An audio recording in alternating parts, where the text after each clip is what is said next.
شام برادر مکرم عظیم research scholar جناب استاد سید ثاقب اکبر صاحب چیئرمین الوسیلہ، اور یہاں اس مسجد میں اور اس ادارے میں اس کانفرنس کا انعقاد کرنے والے تمام دوست احباب اور یہاں جو کمیٹی تشکیل ہے اس کانفرنس کے لیے اور دیگر معاملات کے لیے، تمام کا شکریہ ادا کرتا ہوں کہ آج کی اس بابرکت اور روحانی محفل میں مجھے سعادت شرکت جو ہے وہ عطا کی گئی ہے۔ آج ان عظیم شہداء کو خراج تحسین اور خراج محبت پیش کرنے کے لیے ہم سب یہاں پہ اکٹھے ہوئے ہیں، جنہوں نے ہمارے قلب کو بچانے کے لیے اپنی زندگیاں قربان کی ہیں، جنہوں نے اپنے خون کے نذرانے پیش کر کے ہماری زندگیوں کو جلا عطا کی ہے، جنہوں نے ہمارے معاشرے کو، جنہوں نے ہمارے اداروں کو اور جنہوں نے ہمارے نظریات کو اپنے خون کے ذریعے سے حیات جاویدانی عطا کی ہے۔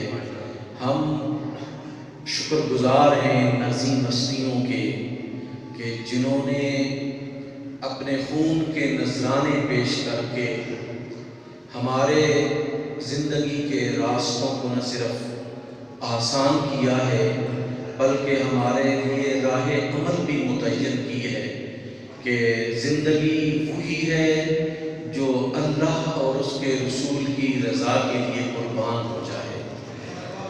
اس دنیا میں شہداء کا جو مقام اور مرتبہ ہے، قرآن مجید نے انہیں انعام یافتہ لوگوں کی صف میں شمار کیا ہے کہ یہ وہ لوگ انعام یافتہ ہیں جو نبی ہیں، جو صدیقین ہیں، جو شہداء ہیں اور جو صالحین ہیں۔ یعنی انعام یافتہ لوگوں میں اللہ سبحانہ و تعالیٰ نے شہداء کو تیسرے درجے پر جو ہے وہ رکھا ہے، جو انبیاء کے بعد اور صدیقین کے بعد اور ان کا درجہ جو آتا ہے وہ بلند پایا ہستیاں ہیں۔ آپ ہماری ایک پوری تاریخ ہے شہادت کی، ہم اللہ سبحانہ و تعالیٰ کے فضل و کرم سے وہ قوم ہیں جنہوں نے اپنی جانوں کی پرواہ کیے بغیر اللہ کے کلمے کو بلند کرنے کے لیے کبھی وہ خشکیوں میں لڑتے تھے، کبھی درجاؤں میں لڑتے تھے، اور شام نہ ججتی تھی آنکھوں میں جہانداروں کی، کلمہ پڑھتے تھے ہم چھاؤں میں تلواروں کی۔ ہمارا یہ احساس ہے، اللہ نے ہمیں اعزاز عطا کیا ہوا ہے کہ ہم نے ذاتی منفعت کے لیے نہیں، اللہ کے لیے ہم نے اپنے سینوں کو تیروں کے لیے پیش کیا ہے، اپنی گردنوں کو تلواروں کے لیے پیش کیا ہے۔ اور آپ دیکھیں ہمارے لیے بہت بڑی جو شخصیات ہیں جو اس شہادت کے راستے کی، وہ حضرت امام عالی مقام سیدنا امام حسین علیہ السلام کی ہستی ہیں۔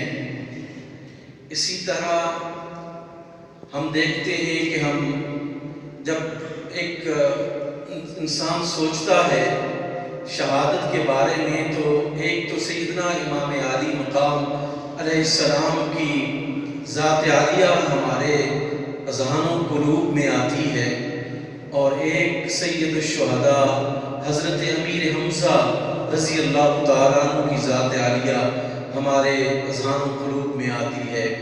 یہ دونوں شخصیات ایک ہی گھر کی اور ظلم و ستم کی جو داستانیں ان پر جو ہے وہ آزمائی گئیں،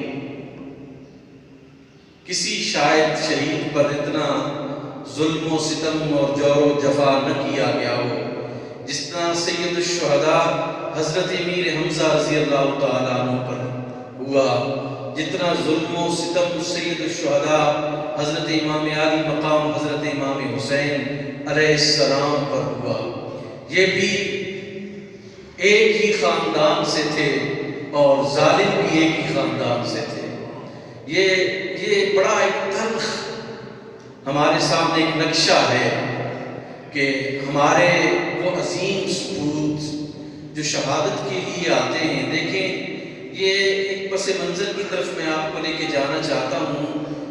یہاں پہ ایک شعر پڑھا گیا کہ شہادت مطلوب مقصود مومن، نہ مال غنیمت نہ کشور کشائی، دو عالم سے کرتی ہے بیگانہ دل کو، عجب چیز ہے لذت آشنائی۔ یہ جو آشنائی کی جو لذت ہے نا، جب یہ جو ہے وہ انسان کو ملتی ہے تو پھر یہ لذت آشنائی کیا ہے؟ یہ لذت آشنائی دیدار خداوندی ہے۔ جب اس سے آشنا ہو جاتا ہے انسان تو پھر انسان کو اس کا سر کٹے، اس کا پاؤں کٹے، اس کا ہاتھ کٹے، اس کا جو کچھ کٹے، اس کو کوئی محسوس نہیں ہوتا۔ اسی لیے شہید کو جو ہے وہ درد نہیں ہوتا۔ یہی ایک بہت بڑا آپ کہہ سکتے ہیں کہ ایک پراپرٹی ہے ایک شہید کی، کہ اسے اللہ کا دیدار نصیب ہوتا ہے۔ دیکھیں، میدان کارزار میں اسلام کا مجاہد بھی جاتا ہے، میدان کارزار میں اسلام کا دشمن بھی جاتا ہے، دونوں لڑنے کے لیے جاتے ہیں۔ ایک کے پاس کیا ہے کہ میں تیل پر قبضہ کروں گا، میرا ملک تیل جو ہے وہ یہاں سے لوٹ کر لے کے جائے گا، یہاں کے وسائل لوٹ کے لے کے جائے گا اور میرا ملک امیر ہوگا۔ بھائی، اس لڑنے والے کو کیا ملا؟ اس لڑنے والے کو کچھ بھی نہیں ملا۔ اس لڑنے والے کے سامنے کوئی نصب العین نہیں ہے، اس لیے اس کو لڑنے کے لیے چرس اور افیم کا استعمال اور شراب کا استعمال کرنا پڑتا ہے۔ اور ایک طرف وہ ہے کہ جو میدان کارزار میں جاتا ہے اور وہ کہتا ہے کہ جب مجھے گولی لگے گی، جب میرا روح تن سے جدا ہوگا تو میرے رب کا دیدار مجھے نصیب ہوگا، میرے رب کا دیدار مجھے نصیب ہوگا، میں اپنے رب کو اپنی آنکھوں سے دیکھوں گا۔ تو اب یہ ملک کے لیے تو لڑ ہی رہا ہے، لیکن اس کی اپنی ذات بھی انوالو ہے کہ یہ جو شہادت ہے یہ میرا اپنا مقصود اور مطلوب ہے۔ میں یہ چاہتا ہوں کہ مجھے یہ ملے، کہ اس سے بڑھ کر اس دیکھیں دنیا سے چلے جانا ہے انسان نے، لیکن جانے کا وہ کیا ہوا کہ جس دھج سے کوئی مقتل کو گیا وہ شان سلامت رہتی ہے۔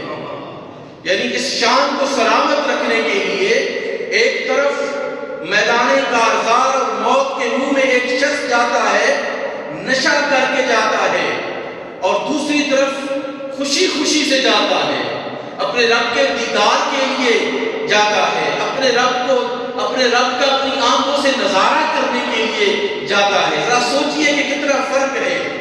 ایک کہتا ہے کہ مجھے میرا ملک جو ہے وہ بڑھے گا، میرا ملک ترقی کرے گا، تو مجھے کیا ملے گا؟ کچھ نہیں ملے گا۔ اس لیے وہ میدان کارزار کی طرف نہیں جاتا، جاتا بھی ہے تو اس کو نشہ کروا کے بھیجا جاتا ہے۔ اور ایک وہ ہے جو اللہ کے لیے جاتا ہے، کہتا ہے کہ میرا رب مجھے، انسان کی سب سے بڑی، مسلم کی سب سے بڑی خواہش ہے کہ اس کے رب کی معیت اسے نصیب ہو جائے۔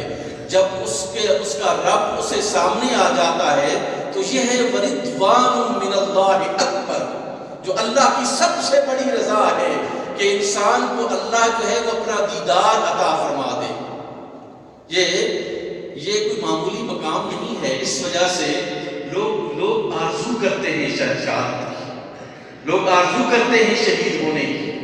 مسلمان یہ چاہتا ہے کہ میری موت آئے تو میری موت جو ہے وہ اس راستے پر آئے جو کربلا والوں کا راستہ تھا، میری موت آئے تو وہ راستہ ہو جو بدر و حنین والوں کا راستہ تھا، میرا وہ راستہ ہو جو اللہ کے نیک بندوں کا راستہ تھا، جنہوں نے اپنی جانیں جو ہیں وہ اللہ کے لیے قربان کی ہیں۔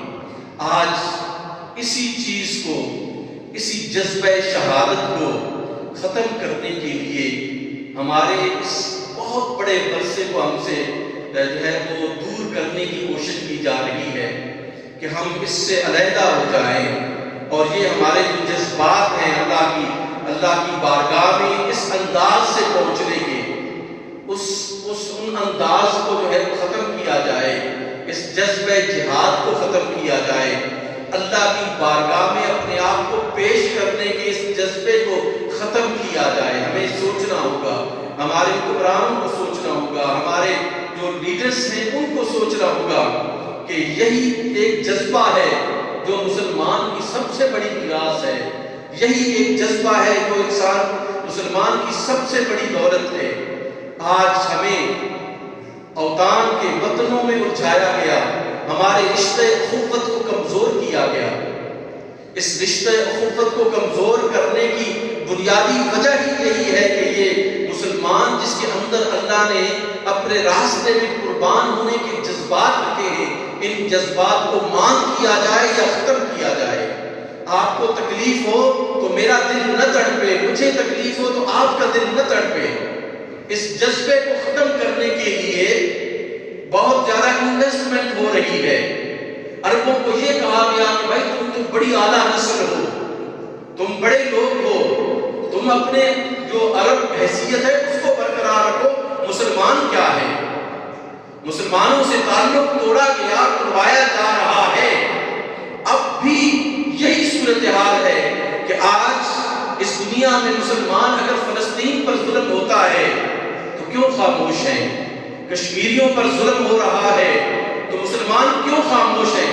اس لیے کہ اس جذبہ اخوت کو ختم کر دیا گیا ہے، منیمائز کر دیا گیا ہے۔ اس جذبہ اخوت کو جو ہے وہ بالکل ختم کیا جا رہا ہے۔ ایک طرف آپ کی بہنیں، آپ کی بیٹیاں، آپ کی مائیں جو ہیں ان پر ظلم و ستم ہو رہا ہے، ایک طرف آپ کے بچوں پر ظلم و ستم ہو رہا ہے۔